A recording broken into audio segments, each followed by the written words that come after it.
Video ফুটেজটা দেখলেন নিশ্চয়ই। মাননীয় মন্ত্রী ডক্টর শশী পাজা এই যে পাথরগুলো ছুটছিল আপনার বাড়ির ঠিক সামনে থেকে বাসগুলোকে লক্ষ্য করে, এরা কারা? আর আপনার স্ক্রিপ্টটা বড্ড কাঁচা ম্যাডাম। হ্যাঁ, হয়তো স্ক্রিপ্টটা যিনি দিয়েছিলেন ওনারা খুব ভালো স্ক্রিপ্ট দিয়েছিলেন, কিন্তু আপনার অভিনয়টা হয়নি। কারণ আপনার আর একটা ফুটেজ আমরা পেয়ে গেছি। তারপর তো দেখাবো, আমাকে দেখা না। হোয়াটস রং উইথ ইউ? আমার দিকে আয়, তারপর তো দেখাবো, আমাকে দেখা না। হোয়াটস রং উইথ ইউ?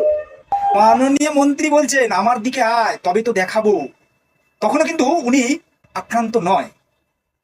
বেশ পরিপাটি শাড়ি লক্ষ্য করলেন নিশ্চয়ই। তো মাননীয়া, আপনাকে এই স্ক্রিপ্টটা আরো পাকাপোক্ত করার জন্য অভিনয়টা আরো একটু শিখতে হতো আমাদের মাননীয় মুখ্যমন্ত্রী মমতা বন্দ্যোপাধ্যায়ের কাছ থেকে।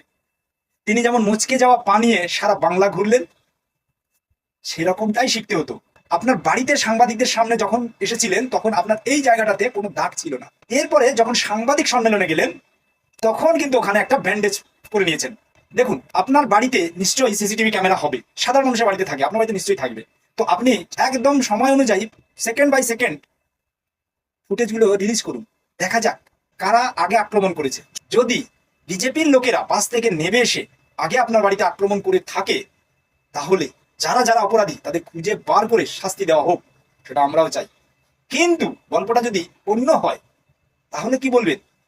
বাংলার মানুষ এখন অনেক সচেতন ম্যাডাম, আর এইসব কাঁচা স্ক্রিপ্টে কাজ হবে না।